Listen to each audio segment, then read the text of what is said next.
Video দেখেননি, গেমও খেলেননি, ইন্টারনেটের কাজও করেননি, তাহলে কীভাবে ডাটা শেষ হলো? আসলে এই সমস্যাটা শুধু আপনার নয়, লক্ষ লক্ষ অ্যান্ড্রয়েড ব্যবহারকারী প্রতিদিন এই সমস্যার সম্মুখীন হচ্ছেন। কারণ অনেক সময় আমাদের অজান্তেই ফোনের কিছু সেটিংস এবং কিছু অ্যাপস ব্যাকগ্রাউন্ডে মোবাইল ডাটা ব্যবহার করতে থাকে। আজকের এই ভিডিওতে আমি দেখাবো কেন আপনার মোবাইল ডাটা দ্রুত শেষ হয়ে যাচ্ছে এবং কিভাবে মাত্র কয়েকটি সহজ সেটিংস পরিবর্তন করে প্রতিদিন অনেকটা ডাটা বাঁচাতে পারবেন। সাথে কয়েকটি টিপস শেয়ার করব যেগুলো ফলো করলে আপনার ইন্টারনেটের ডাটা ফালতু আর খরচ হবে না, অনেকটাই বেঁচে যাবে।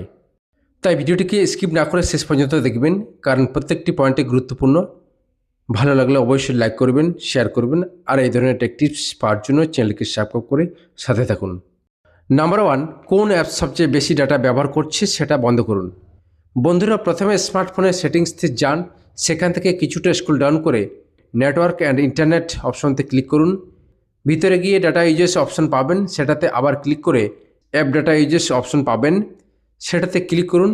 এবার এখানে অনেকগুলো অ্যাপসের লিস্ট দেখতে পাবেন এবং কোন কোন অ্যাপ কতটা পরিমাণ করে মোবাইল ডাটা ব্যবহার করেছেন তার হিসাব দেখতে পাবেন। এবার আপনার কাজ হচ্ছে প্রত্যেকটি অ্যাপস ওপেন করুন এবং অ্যাপসের সেটিংস পরিবর্তন করে দিন। এখানে ব্যাকগ্রাউন্ড ডাটা অপশনটি যদি অন করা থাকে সেটি অফ করে দিন, এর ফলে আপনার ডাটা ফালতু খরচ হবে না। প্লে স্টোর অটো আপডেট বন্ধ করুন। আমরা যা কিছু অ্যাপস ডাউনলোড করি প্লে স্টোর থেকেই করে থাকি। প্লে স্টোরে নতুন নতুন অ্যাপস আসছে, সাথে সাথে পুরনো অ্যাপসগুলো অটোমেটিক আপডেট হয়ে যাচ্ছে সময়ের সাথে। ফলে প্লে স্টোর ডাটা খরচের অন্যতম প্রধান কারণ হতে পারে।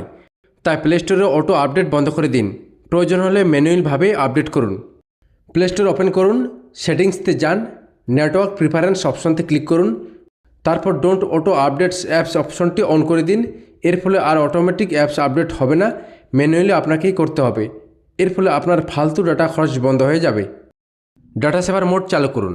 স্মার্টফোনের সেটিংসতে গিয়ে নেটওয়ার্ক অ্যান্ড ইন্টারনেট অপশনতে যান, সেখানে ওপেন করে ডাটা ইউজেসতে ক্লিক করুন। এখানে ডাটা সেভেজ অফ থাকলে সেটিকে টার্ন অন করে দিন। এটি চালু করা থাকলে বেশিরভাগ অ্যাপস ব্যাকগ্রাউন্ডে মোবাইল ডাটা ব্যবহার করতে পারবে না এবং ডাটা অনেকটা ধীরে খরচ হবে। এইচডি স্ট্রিমিং বন্ধ করুন। ইউটিউবতে যান, যে কোনো ভিডিও ওপেন করুন। এবার উপরের ডান দিকে সেটিংস ওপেন করুন। এখানে ভিডিও কোয়ালিটি অপশন রয়েছে, সেটাকে ওপেন করে ভিডিও কোয়ালিটি অটো করে দিন অথবা ডাটা সেভার করে দিন। এর ফলে আপনার ডাটা অনেকটা কম খরচ হবে, তবে মাথায় রাখতে হবে ভিডিও কোয়ালিটিটা একটু কমজোরি হবে। এবার সবার শেষে মোস্ট ইম্পর্ট্যান্ট একটি পয়েন্ট বলবো, সেটা হচ্ছে হোয়াটসঅ্যাপ অটো ডাউনলোড বন্ধ করুন। যারা স্মার্টফোন ব্যবহার করেন তাদের মধ্যে অধিকাংশ মানুষই হোয়াটসঅ্যাপ ব্যবহার করেন, আর হোয়াটসঅ্যাপতে ডাটা অনেক বেশি পরিমাণে খরচ হয়। বিশেষ করে কেউ যদি আপনাকে ব্যক্তিগতভাবে ছবি এবং ভিডিও শেয়ার করে বা কোনো গ্রুপ থেকে আপনাকে ছবি শেয়ার করা হয়, আর আপনার হোয়াটসঅ্যাপতে অটো ডাউনলোড যদি অন করা থাকে, তাহলে ইন্টারনেট অন করার সাথে সাথেই অটোমেটিক্যালি সেই ছবি বা ভিডিওটি ডাউনলোড হয়ে যায় আপনার ডিভাইসে। এতে আপনার ডাটা এবং স্টোরেজ দুটোই ফালতু খরচ হচ্ছে। অটো ডাউনলোড বন্ধ করার জন্য যিনি আপনাকে মেসেজটি পাঠিয়েছেন তার ডিপিতে যান, বা কোনো গ্রুপ যদি পাঠিয়ে থাকে তার ডিপিতে যান। এবার আইকনতে ক্লিক করুন। এবার কিছুটা নিচের দিকে নেবে মিডিয়া ভিজিবিলিটি অপশন রয়েছে, সেটিকে নো করে দিন।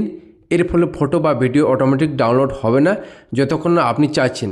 এতে আপনার ইন্টারনেট ডাটা এবং স্টোরেজ দুটোই বেঁচে যাবে। তো বন্ধুরা, এই কয়েকটি সেটিংস ঠিকঠাকভাবে ব্যবহার করলে আপনার মোবাইল ডাটা অনেক বেশি সময় ধরে চলবে এবং অযথা ডাটা নষ্ট হবে না। তো ভিডিওটি যদি আপনার কাজে লাগে তাহলে অবশ্যই একটি লাইক করবেন, শেয়ার করবেন এবং এমন টেক টিপস পাওয়ার জন্য আমাদের চ্যানেলটিকে সাবস্ক্রাইব করে সাথে থাকুন। দেখা হচ্ছে পরবর্তী ভিডিওতে। ধন্যবাদ।